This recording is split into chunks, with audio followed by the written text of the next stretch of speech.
Hi guys, my name is Aura. And my name is Sal. Welcome to another episode of Sincerely Your Girlfriends. And in today's episode, we're going to be talking about things we learned in our 20s. Yep. And these are just a few things that we picked up in our 20s, and we just felt that we should share just in case you're out there and you're going through a hard time or a similar time, and you just feel like you're not alone out there, and we're here with you. And the first topic, or the first thing that we would like to touch on, would just be your friends. I know when you're younger, 18, 19, you put a lot of pressure with your friendships, and they're really important to you. They're actually the most important relationship that you have. But as you grow into your 20s, you realize that they're not that important. A lot of people are not as genuine as you may think they are, and they just, you stretch yourself to accommodate all these people when you don't really need to. So a thing that I personally learned in my 20s is to let go. It's okay to let go. Most of us tend to do when we're in our 20s, early 20s. This is holding on to friendships that are not there, the same way you said. Like, if both of you are not on the same page, or you're not helping each other's life, or one is stripping so much from the other, evaluate your friendship. Exactly. Yeah. And I mean, life is short, life is long at the same time. God will provide for you other friends who will add much more value to your life. Sure. Yeah. And on to the other thing as well, just to add on to that as well, which is also another pointer. As you grow, develop in your 20s, they're going to be friends who you were with together in high school and in college as well, university, and through certain decisions which you make in your life, you're going to go through a point of separation. And this is very vital because it will make you learn to love yourself, learn to understand yourself much better, learn to not just follow the crowd and just be your own independent person and have your own independent voice. Sure. Yeah. And in the same, kind of topic is, and especially as women at this young age, I was reading an article the other day on Chimamanda Ngozi, and she was just talking about how as young women in this society today, we're put through such immense pressure to be liked. True. So you walk into a room, and if somebody looks at you funny or isn't responsive or doesn't respond to you like you'd want them to respond to you, you kind of shy away, and you're like, oh my gosh, what's wrong with me? How come, like, this one person, how come they don't like me? And you put so much emphasis and pressure on yourself, and you shouldn't do that. Walk into the room. If somebody likes you, good. If they don't like you, that's also fine. There's nothing wrong with just being yourself, because trust me, there's always somebody who loves you, just like, she loves me, and it's very vital, very good to be your own person. Yeah. Because every human being out there has something about them that makes them stand out. And this is also the other thing. Don't idolize people. This person who is showing you the good life, this independent lifestyle that they're living, at the same time, you'd want to live that life. Yes, you want to do everything that this person is doing because you see the photos on social media. Sure. And that's the other downside of social media. It can make most people go into depression. Learn to love yourself, learn to understand yourself, because these same people who post these amazing photos on Instagram, they also have a downside to them. Like, not every day is a happy day. Sometimes they might just post these photos just to shadow the nasty things that they're going through in life. Exactly. So appreciate your life where you are right now, because there are greater things that lie ahead of you. So just don't idolize people. That is creating your own idols and be like, Lord, every day I just want to be like someone. So it doesn't work like that. Yeah, sure. The other thing as well is to learn to stay positive. Be happy. Learn to be your own independent person. I've said this over, and I will say it over and over again. Do things that make you you, because you are human. There's something about every human being that if you do something that I force you to do, you'll not be happy, And if I do something that you force me to do, I'll just not be happy. Yeah, so just know yourself a lot better. Figure out who's Aura, who's Sal, and then you'll be able to progress in life a lot better. And that also goes with surrounding yourself with positive things. Do things that make you happy. You wanna DJ, for example? Be a DJ. If you want to paint, paint. If you want to act, like art. It makes her happy. That's what, you know, she wakes up in the morning and she goes to school and she also acts. And exactly, because it's also the other thing, follow your passion. Exactly, follow your passion, because when you have great passion and great talent and you package it really, really well, it's gonna pay you exactly tremendously. It will pay you off tremendously. So learn what you love to do, invest in it. Even if it's photography, some things our parents may not understand it now, but also take your time to explain it to them. Don't just tell them one day, hey mom, I want to be a DJ, and there's nothing you're going to do about it. Of course your folks are going to look at you like, are you mad? You know, but learn, sit down with them, tell them this is what you want to do, this is how you think you're gonna reap the benefits, and they'll probably understand after that. And another thing, just to tie onto that with parents, is for me personally, my parents are always right. Every time they have told me, don't hang out with that person, and I've gone on to hang out with them, I have learned what they were trying to, you know, prevent. Yes. Every time they've said, do this and don't do that. And I have, you know, I've taken their advice firsthand. It's worked perfectly for me. We've all learned to embrace our parents' advice and to, you know, talk to them, to hear what they have to say, and also incorporate their advice into our day-to-day lives. That makes us stronger women, and we're able to tackle the world a lot better. Your parents are like, they are actor God in your life. They order your steps, they guide you, they mentor you. So it's always good to have a close relationship with your parents, whereby you can share so many things with them and they can give you the best advice. Because most of us tend to think like, oh, what do you know? You're so old school. Exactly. Trust you. They know things. Yeah. A lot of things. When I was younger, I used to put my friends before some of the things that my mom used to tell me, and I'm like, me too. What are you telling me? Like, this is a good person in my life, you know? But later on in life, when you get to a point of separation and you start, it's like that point of separation is it's quite painful, but God is working something in your life as well. So when you get to that point is when you're like, Mom, can we sit down and talk?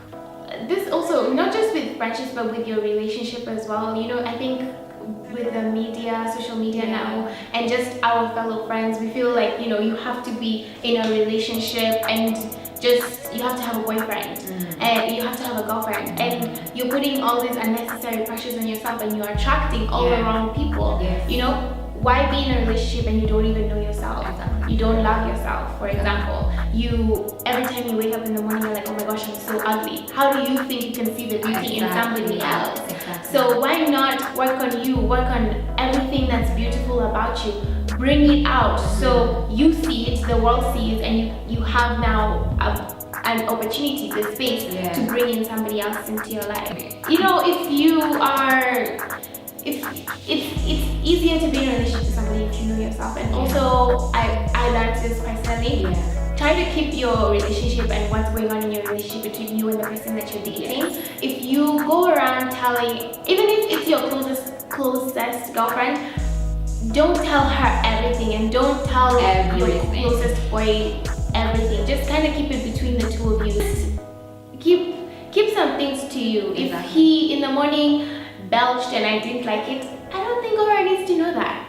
You know, and if he throws his socks all over, I don't need to know that. Exactly. She doesn't need to know that. And just, it helps your relationship stay sane, stay together. You know and learn this person a lot better, and you form a unit, and you're now partners. You know, you're a team, and you never want your teammates to be down, left behind, and just they're not climbing along with you. You want them there. You want them when people see, like for example, my boyfriend walks into the room, she doesn't drop face and she doesn't lose respect for him because of everything that I've told him.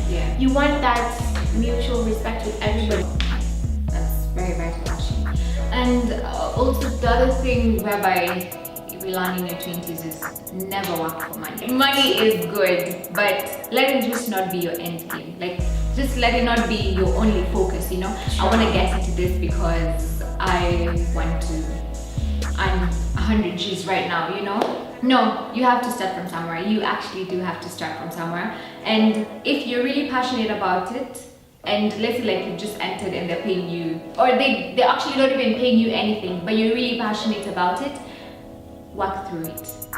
Take it, stand through and be like, you know what, this is what I wanted to do and I will do this because I'm really passionate about it, because eventually it's gonna pay off. And it's gonna pay off, because one day you're just gonna be like, oh my god, I'm so depressed because there's this work that I'm doing but it's just not paying me right now. And when you are going through that downside, that's when you're being called, hey, by the way, we want to give you a pay rise because we really like what you're doing now.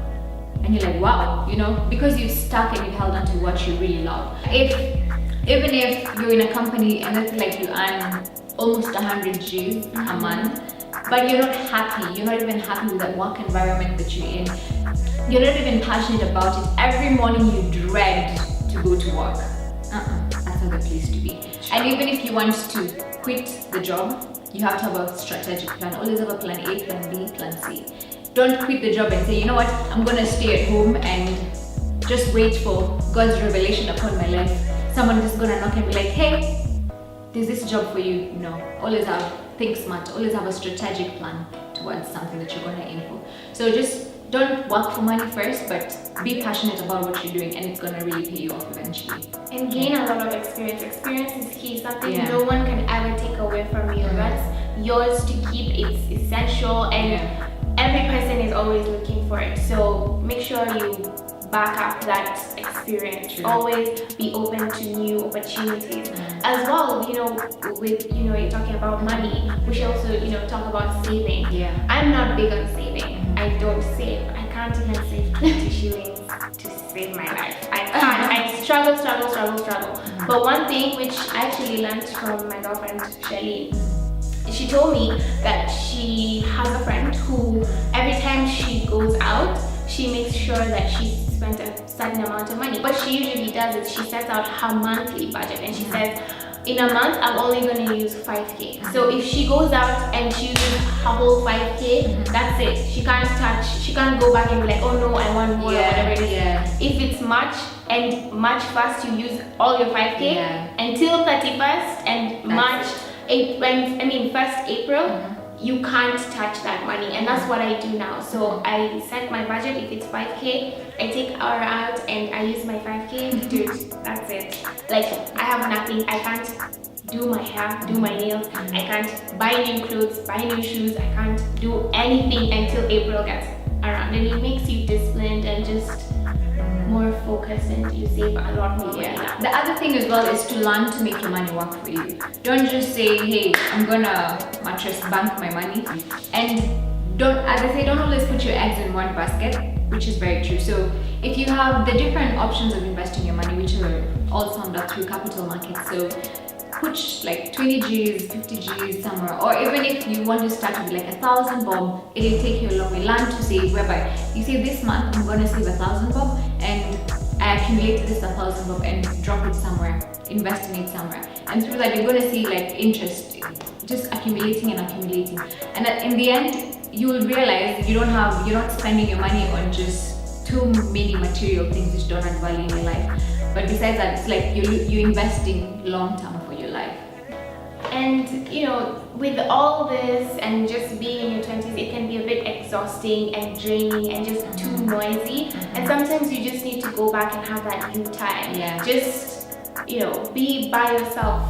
Ask what's happening. I usually do this on Sundays just because it's quiet. I don't have a lot of events to go to. I don't have places, no school. That's interesting, because my you time is whenever I'm just walking. I really love walking. So whenever I'm just walking, it's my opportunity to just reflect on my life, the things that I want to do more, the things that I have done, the things that I need to change. You just reminded me an important point. Goals as well. Always set goals. I know when I was younger, I used to hate the whole thing of setting goals. I used to just think it was just, why do I need to write down what I'm going to do anyway? But it gives you focus and it gives you organization in your life, and you need that in your 20s. If you're not organized, a lot of things could just fly forward. Trust me, I know. So, you know, write down what is it you want to accomplish today, what is it you want to accomplish during the week, what is it you want to accomplish during the month. And by the time December rolls by, you'll be like, oh my gosh, I actually achieved a lot more than I expected. Or even surpassed it. if you have anything else that you'd like to share or that we haven't covered, please do in the comments below. Yeah. And give us a thumbs up if you like the video. Exactly. And share with us all your experiences. We'd love to hear them. Yeah. That's all for now. Bye. Bye. Stay fabulous.